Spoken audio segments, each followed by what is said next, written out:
To copy a user ID, the transaction code you can use it. Uses SU01. Now go to SU01, take the source user ID and click on the copy icon. Now copying is one of the ways of creating user IDs in the SAP system, but in this case a source user ID should exist that can be copied into a new user ID. Now when you copy a user ID, if you look here, these are the different tabs that you see in SU01. Now, except for the address tab, which contains the personal information of user, the other pieces of information from the user master record of, let's say we are copying from test user 2000 to 3000. So when you do that, when the copying happens, except for the address information, the remaining pieces of information from the test user 2000 user master record is copied into test user 3000. So enter the source ID, then you enter the target ID in the to field and click on the copy icon. Now when you copy the user ID, there are two things that do not get copied. One, the address information, and two, the password, because no two users in the SAP system will be using the same password, initially. So the passwords are not copied. So you can enter a password manually, or you can generate a password using the password wizard. So when you click on the password wizard, the system generates the password automatically. If you like it, fine. If you don't like it, you can click on it again and generate a new password. So you can keep doing this till you get a password that you like and which you feel is easy to easy for the user to enter. Now, password is one piece of information that does not get copied. If you look here, the user group got copied, the validity dates got copied, the rows from test user 2000 got copied. Now, when you go to address tab, the address information is not copied. So you can maintain the address information here. Let's say test user 3000. Let's say basis administrator.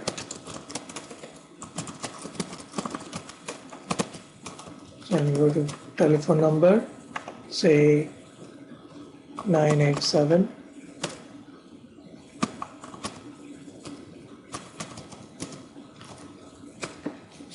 And let's say the email ID is test user. So for the target user ID, you have to maintain the address information. And once you have done that, you can save it. Now, just because you're copying from an existing ID doesn't mean you cannot change the information that has got copied. So if you want, you can change whatever information you want from this target user.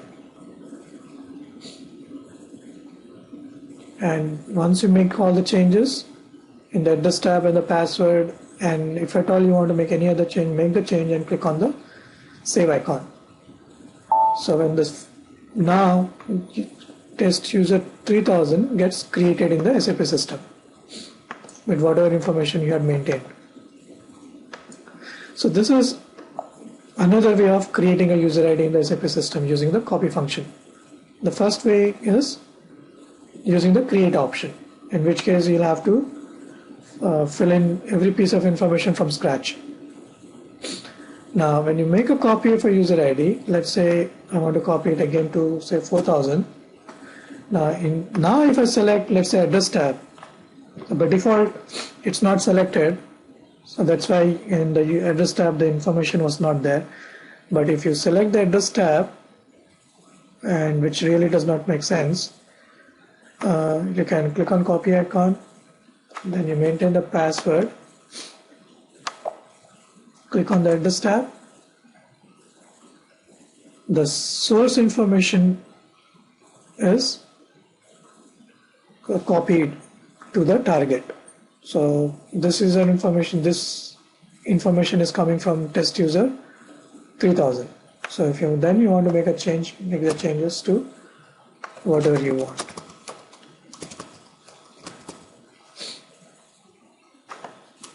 And click on the save icon. So when you select the address checkbox, even the address information is copied from the source ID. Now again, this step, copying of user ID, should be avoided in the production system, because auditors will look for documentation for the roles that are assigned in the user IDs in the production system. And most of the times when you copy a user ID, you don't get proper approvals. So for auditors, that is unacceptable. So you can use a copy function if you you can use the copy function to create a user ID in non-production systems such as development system or testing system or sandbox system. But it is advisable and recommended that you avoid copying user IDs in the production system.